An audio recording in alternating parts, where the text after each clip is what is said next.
opinion ni VP Sara tungkol sa ICI. Her answer was, and I quote, actually hindi na siya too little too late. Nothing na nga siya. Nothingness na ang ginagawa ngayon. May moral ascendancy ba ang Vice Presidente pagdating sa usapin ng korupsyon? Yun lang po.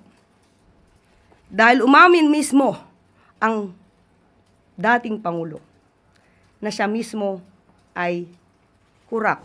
But can we get a categorical statement from the palace that should he resign and should he lose the speakership, that will not be a way for him to escape accountability?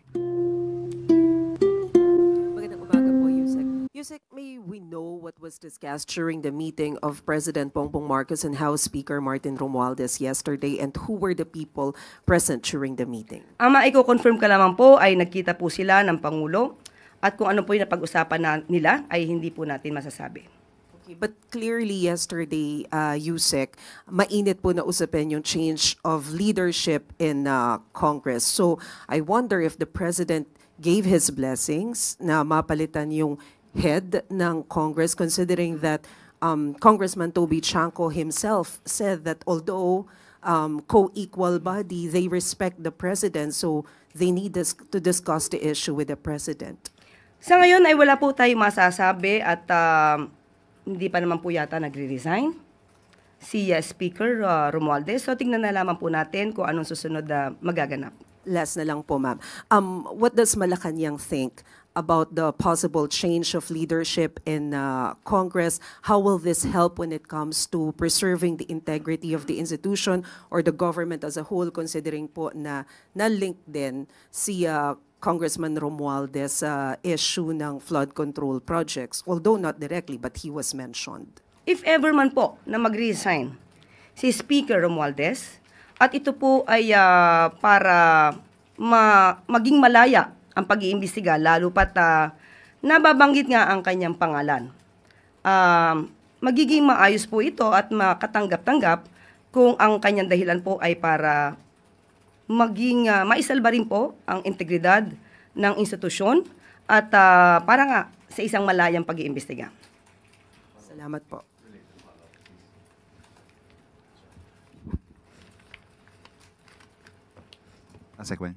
Yusek, related follow-up lang po. But can we get a categorical statement from the palace that should he resign and should he lose the speakership, that will not be a way for him to escape accountability? Si Speaker Romualdez? Of course, kaya nga yun ang mangyayari kung magre-resign siya at kahit naman hindi siya mag-resign. At kung masasangkot man ang kanyang pangalan at may mapapakitang ebidensya laban sa kanya, mas magandang ito ay kanyang depensahan sa pamamagitan ng mga records na maaari niyang ipakita. Mag-resign, hindi siya mag-resign, maaari pa rin siya maimbestigahan. Thank you. Next question, Ivy Reyes, Billionario. Hi, Yusek. Good morning. Comment lang po from the palace on ICI Special Advisor Benji Magalong's statement backing the call for Speaker Martin to face the commission amid alleged involvement in the flood control scandal. Si Mayor Magalong po ay special advisor. So kung ano man po ang kanyang maia-advise, idiretso niya na po sa ICI at ang ICI po ay may mandato naman po na tugunan lahat ang mga records, facts, complaints na maaari matanggap nila. Sunod na tanong, Alvin Baltasar, Radyo Pilipinas. Yusek, good morning po. Yusek, for the last remaining 3 years ni Pangulong Marcos sa leadership, isasama niya na ba yung sa legacy niya, yung anti-corruption drive, since nasimulan niya na dito sa DPWH? And from there, talagang nakita natin kung gaano kalalim yung corruption doon sa ahensya. Ang pagtatrabaho po ng Pangulo para maipakita at ma-expose kung anumang mga maanumalyang flood control projects na ito at nagiging sanhi ng korupsyon, hindi po ito ginagawa ng Pangulo para magkaroon lamang ng legacy. Ginagawa niya po ito dahil ito po ang kinakailangan. Ginagawa niya po ito para sa taong bayan. So hindi para po magkaroon lamang ng legacy.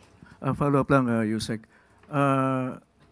Katapos nitong investigation sa DPWH, meron bang information kung merong ahensyang isusunod si Pangulong Marcos na kung meron siyang natatanggap na information, talamak din ang korupsyon doon sa ahensya ngayon. Ang pag-iimbestiga naman po patungkol sa korupsyon ay hindi lamang para sa DPWH.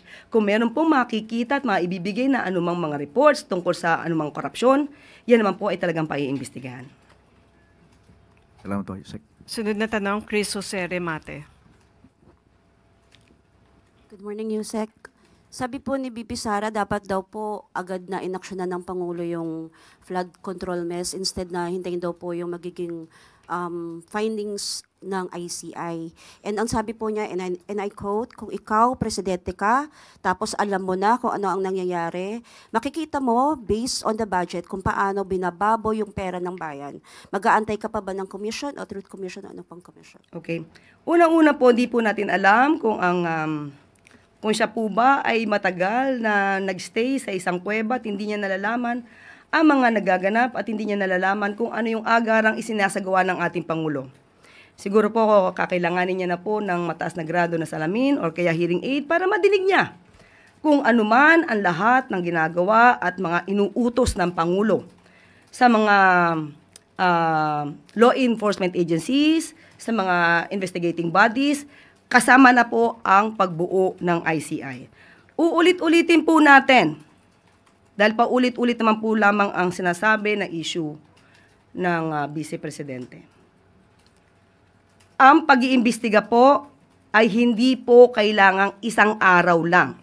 Hindi po naniniwala ang Pangulo sa isang EJK style, walang imbestigahan, libingan ang hantungan. Ang gusto ng Pangulo, due process. At hindi po dapat lamang na puro salita or kaya pangako. Matatandaan natin na may nangako noong nakaraang administrasyon, 3 buwan hanggang 6 na buwan ay masusugpo ang korupsyon. Kung meron naman pong sistema ang Vice Presidente, kung paano agara masusugpo ang korupsyon na ito, sana po ay hinilig niya na rin po ito at ibinigay sa kanyang ama. Pero bakit hindi kaya? Siguro ito ang dahilan kung bakit hindi rin nasugpo ang korupsyon noong panahon ng nakaraang administrasyon. Dahil umamin mismo ang dating Pangulo na siya mismo ay kurap. Inamin niyang nagnanakaw siya, pero naubos na. So, ito pong article na to ay 2017.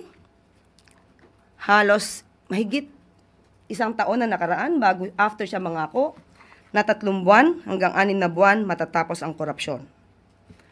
Sasabihin natin kung ano sinabi niya rito, and I quote, "Hindi ako nagmamalinis, marami rin akong nanakaw, pero naubos na. So wala na." End of quote. So, 2017 ito, sana na ibigay na rin niya sa kanyang ama kung paano agarang masusugpo ang korupsyon. Mami, isa na lang po. Mami, namon po ni VP Sara ang Pangulo na mag-conduct po ng lifestyle check sa mga miyembro ng Kongreso. And I quote again, ma'am, sabi po niya, mag-lifestyle check ka na dyan sa mga congressman at sa mga staff nila.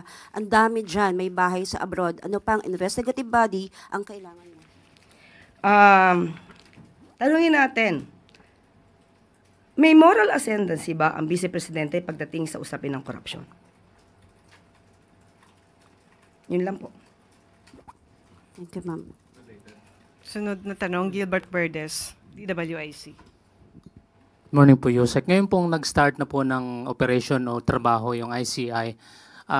Baka may update po sa operation naman ng sumbong sa Pangulo.ph. Okay. Meron po na natanggap na sumbong as of now ay 16,275 na report at lahat pong ito, dahil meron na pong ICI, ay ipapasa na po sa ICI. Thank you po. Sunod, Tuesday, New DZBB. Hi ma'am, follow up lang po doon sa meeting ni Pangulong Marcos at ni House Speaker Romualdez. Sa tingin po ba ng palasyo, itong possible na pagbibitiw, kung magbibitiw man si Speaker o kung mag-on leave lang, ay nararapat lang para i-appease o pahupain yung damdamin o emosyon ng taong bayan dahil nababanggit nga po ang pangalan ni Speaker sa issue ng hindi tamang paggamit ng pondo ng bayan. Para pahupain ang damdamin? Sabi ko nga po, ang sabi po natin, mag-resign o hindi mag-resign, at ang kung pangalan niya ay nasasama, maiimbestigahan man po ito. So, desisyon na po iyan ni Speaker Romualdez kung siya po ay magre-resign. So, hanggat hindi po talaga siya nagre-resign, ay wala naman din po talaga magiging reaksyon ng palasyo. Last question, Let Narciso, DZRH. Ma'am, other topic lang po, ipinatigil po ng Supreme Court yung implementasyon ng redistricting ng BARM. Ano po ang reaksyon ng Pangulo dito, lalo't ilang linggo na lang ay election na sa BARM? Kung yan po ang desisyon ng Supreme Court, yan naman po ay gagalang. Kung ano pong inuutos sa Supreme Court, magkukumplay naman po ang pamahalaan. Pero hindi po ba nangangamba ang Malacanang na makaapekto ito, lalo't paulit-ulit na sinasabi ni Presidente kung gaano kahalaga itong BARM elections sa rehiyon at sa peace process? Kung pangamba po, opo, meron. Pero susundin pa rin po ng administrasyon kung ano po ang sinasabi ng Supreme Court. Ivan Mayrina, GMA7. Pahabol ko lang, ma'am, yung tungkol sa opinion ni VP Sara tungkol sa ICI. She was asked if this is too little too late. And her answer was, and I quote, actually hindi na siya too little too late. Nothing na nga siya. Nothingness na ang ginagawa ngayon. May nakita po pala tayo ibang talent ng Vice Presidente. Magaling po pala siyang magpatawa kahit hindi siya komedyante. Well, anyway, ang Pangulo umaaksyon, gumagawa, nagtatrabaho. Nakikita po ng taong bayan kung paano po ba ang pagtugon ng Pangulo sa mga hinaing ng kababayan natin, especially tungkol sa maanumalyang flood control projects. Pero, nakikita ba ito dahil ang sabi ay kawalan? Kung ikukumpara ba sa nakaraang administrasyon na nagsabing corrupt, mismo ang Pangulo at maraming ghost projects, ano ang itatawag natin sa panahon na yon? Living hell?